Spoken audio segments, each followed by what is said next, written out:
नमस्कार। साहित्य तक के बुक कैफ़े के एक दिन एक किताब में मैं जयप्रकाश पांडे आपका स्वागत करता हूं और आज मैं विनोबा दर्शन इस पुस्तक के साथ उपस्थित हूं। इस पुस्तक के रचनाकार प्रभास जोशी हैं। विनोबा के साथ 39 दिन, यह पुस्तक के शीर्षक पर लिखा है। इसका संपादन पत्रकार मनोज कुमार मिश्र ने किया है। संकलन जो है वो कमलेश सेन का है। आचार्य विनोबा भावे महात्मा गांधी जी के आध्यात्मिक शिष्य के रूप में थे। भूदान आंदोलन के दौरान उनकी अपनी एक भूमिका थी। वे एक ऐसे गांधीवादी थे जिनको महात्मा के ही शब्दों में मैं बताऊंगा कि महात्मा गांधी जी ने उनके लिए क्या कहा था। यह पुस्तक 1960 में जब विनोबा भावे जी इंदौर और उसके आसपास के इलाकों का दौरा कर रहे थे और उस दौरान युवा प्रभास जोशी, जो हिंदी अखबार मीडिया जगत के एक बड़े नाम रहे हैं और उनके लिखे स्तंभ और उनकी पत्रकारिता की मिसाल दी जाती है।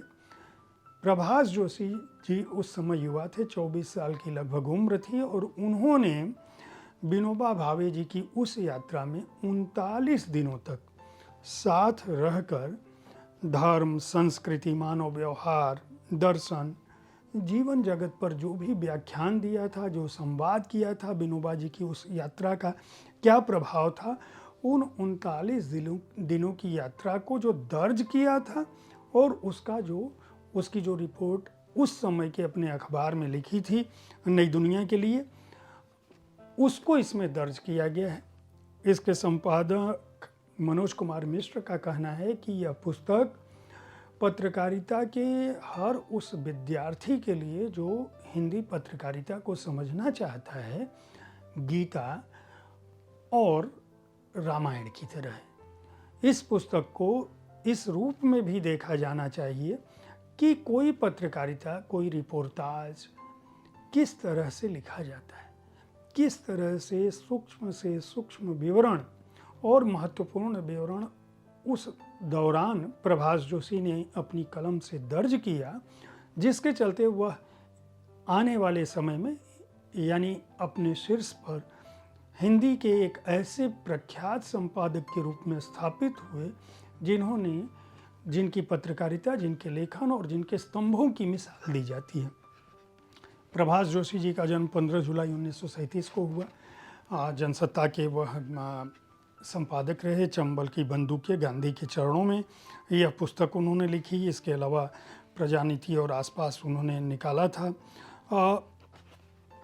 उनका जो प्रमुख कृतियां हैं उनमें मसी कागज, हिंदी होने का धर्म, आगे अंधी गली है, धन नर्मदा मैया हो, जब तो मुकाबिल हो, जीने के बहाने, खेल सिर्फ खेल नहीं है, लुटियन के टीले का भूगोल, 21वीं सदी, पहला दशक, प्रभास पर्व, कहने को बहुत कुछ था। इस तरह की ढेर सारी पुस्तकें आ चुकी हैं। जो लोग हिंदी पत्रकारिता को जानते हैं उनके लिए प्रभास जोशी का नाम नया नहीं है, लेकिन यहाँ बात हो रही है विनोबा दर्शन की, विनोबा भावे की पुस्तक की। इस पुस्तक में कुल 37 परिशिष्ट है। 39 दिनों तक जो प्रभास जोशी ने जो देखा मैं बता चुका हूँ।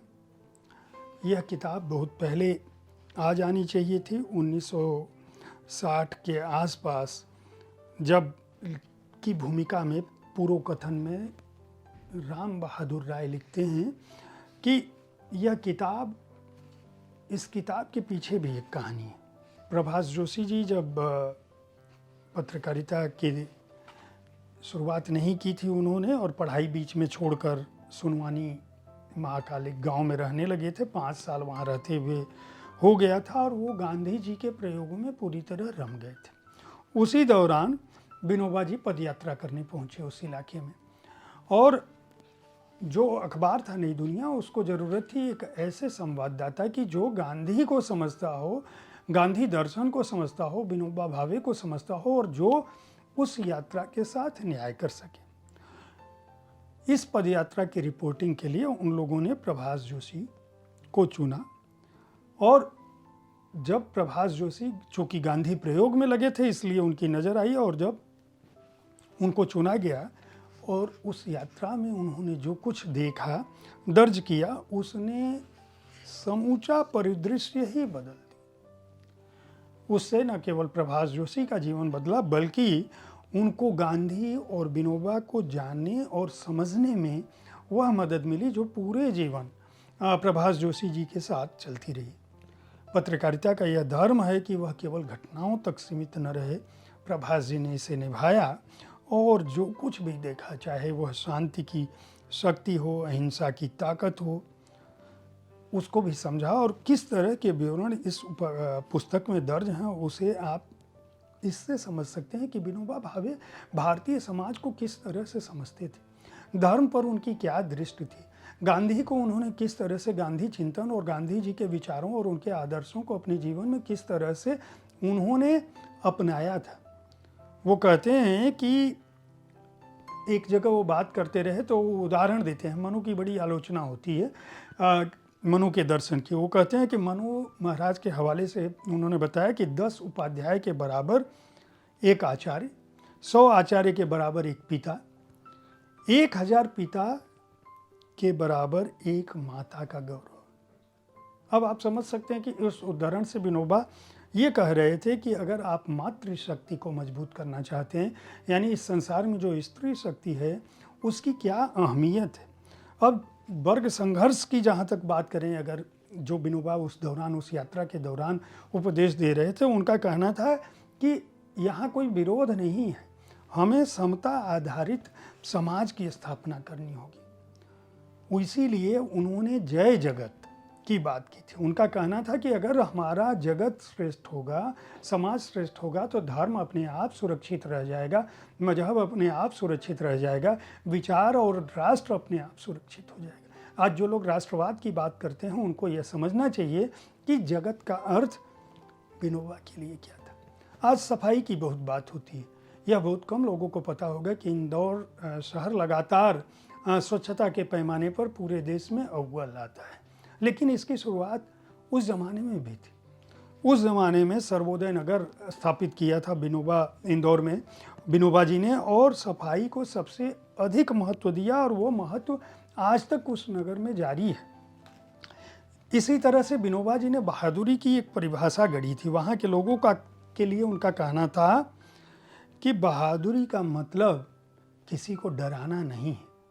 बहादुरी का अर्थ है कि आप खुद भयमुक्त होइए, आप डरिए मत। उनका कहना था कि बिल्ली का चूहे पर झपटना बहादुरी नहीं है, शेर का हिरण पर झपटना भी बहादुरी नहीं है, अपने से कमज़ोर को दबाना और उसके साथ अन्याय करना भी बहादुरी नहीं है, बल्कि जो बिल्ली चूहे पर झपटती है, वो उदाहरण देते थे कि जो बिल्ली चूहे पर झपटती है वो कुत्ते से डरती है, जो शेर हिरण को डराता है वह टार्च जैसी छोटी रोशनी से भी डरता है।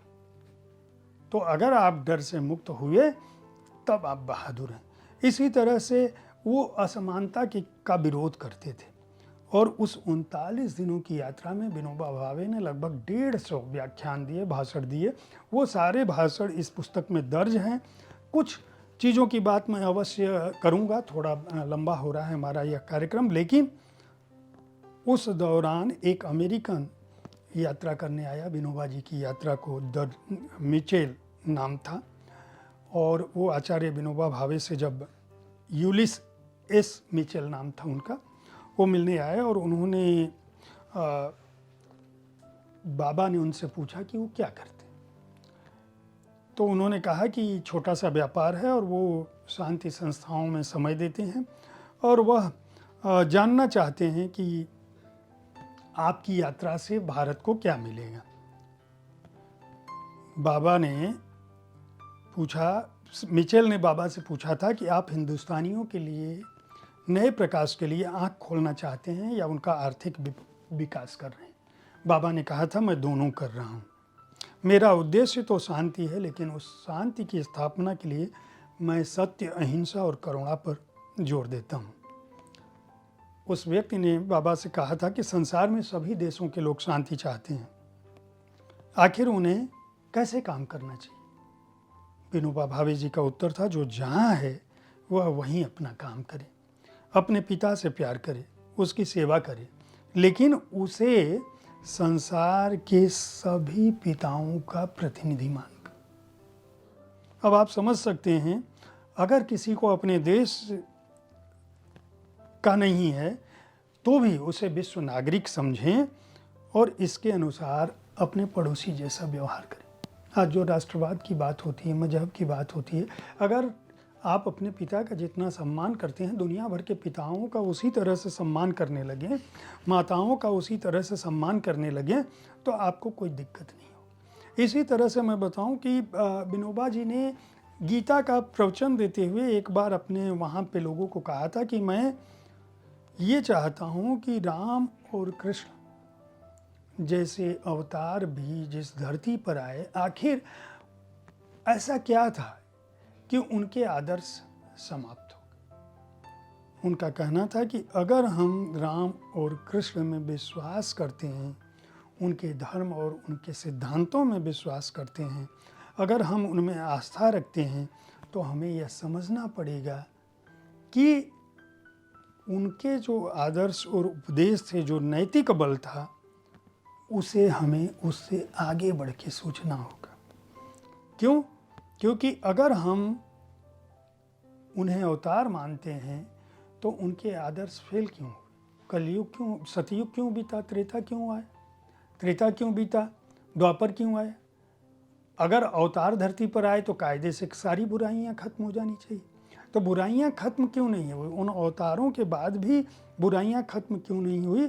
क्योंकि उनका कहना है कि अगर मैट्रिक में कोई लड़का 8वीं बार फेल हुआ, ये उदाहरण देते थे, तो इसका मतलब यह है कि 7 बार वह फेल हो चुका है। तो अगर कृष्ण और राम के बाद यह उपदेश की बात हम करें कि यदा यदा हि धर्मस्य ग्लानिर्भवति भारत अभ्युत्थानम अधर्मस्य तदात्मानं सृजाम्यहम् परित्राणाय साधूनां विनाशाय च दुष्कृतां संस्थापनार्थाय धर्मस्य संभवामि युगे युगे।